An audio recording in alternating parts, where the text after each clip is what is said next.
அனைவருக்கும் வணக்கம். நான் உங்கள் பிரியா லவன். மறுபடியும் பழையதில் இனியது என்னும் புதிய நிகழ்ச்சியில் உங்களுடன் தொடர்ந்து பயணிப்பதில் மிக்க மகிழ்ச்சி. இன்று விமர்சனம் செய்ய இருக்கும் திரைப்படம் நெஞ்சம் மறப்பதில்லை. நெஞ்சம் மறப்பதில்லை என்னும் திரைப்படம் 1963 ஆண்டு இயக்குனர் ஸ்ரீதர் அவர்களால் இயக்கப்பட்ட அழகிய ஒரு பழைய திரைப்படமாகும். இப்படத்தில் நடிகர்களாக கல்யாண்குமார், தேவிகா, எம்.என். நம்பியார், நாகேஷ், மனோரமா என்னும் பல நடிகர்கள் இணைந்து நடித்திருக்கிறார்கள். இத்திரைப்படத்திற்கு விஸ்வநாதன், ராமமூர்த்தி இருவரும் இணைந்து இசையமைத்திருக்கிறார்கள். அழகிய பாடல்களை கண்ணதாசன் மற்றும் பஞ்சு அருணாச்சலம் அவர்கள் எழுதியிருக்கிறார்கள். இதில் வரும் பாடல்களை P. Srinivas, S. Janaki, P. Susheela, L R. Eswari போன்றவர்கள் பாடியிருக்கிறார்கள். இத்திரைப்படத்தை பற்றி பேச வேண்டுமென்றால் மறு ஜென்மத்து கதை, மறுபிறப்பு கதை பற்றிய ஒரு விவரிப்பான படமாக அமைந்திருக்கிறது. உன்னத காதலின் மூலம் முதல் ஜென்மத்தில் இணைந்து கொள்ள முடியாத இரு காதலர்கள் அடுத்த ஜென்மத்தில் எப்படி இணைந்து கொள்கிறார்கள் என்பதை கூறும் விதமாக இக்கதை அமைக்கப்பட்டுள்ளது.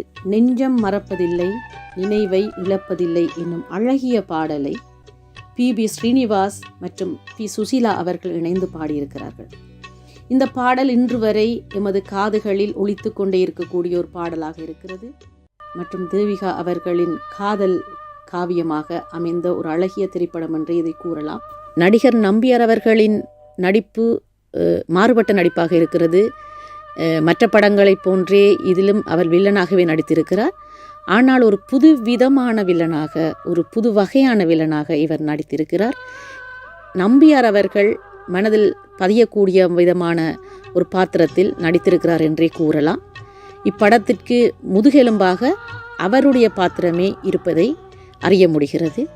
அவருக்காகவே, அவருடைய நடிப்புக்காகவே, அவருடைய பயங்கர வில்லத்தனத்துக்காகவே இப்படத்தை இருமுறை பார்க்கலாம் என்று சொல்லக்கூடிய அளவுக்கு அவருடைய நடிப்பு மிக சிறப்பாக வெளிப்பட்டிருக்கிறது.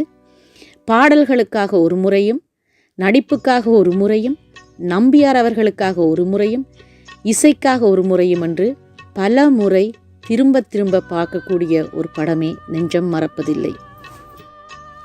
நெஞ்சம் மறப்பதில்லை உங்கள் நெஞ்சத்தை கொள்ளை கொண்ட ஒரு திரைப்படமாக அமையும் என்ற நம்பிக்கையுடன் இன்று உங்களிடமிருந்து விடைபெறுவது உங்கள் பிரியா லவன். நன்றி, வணக்கம்.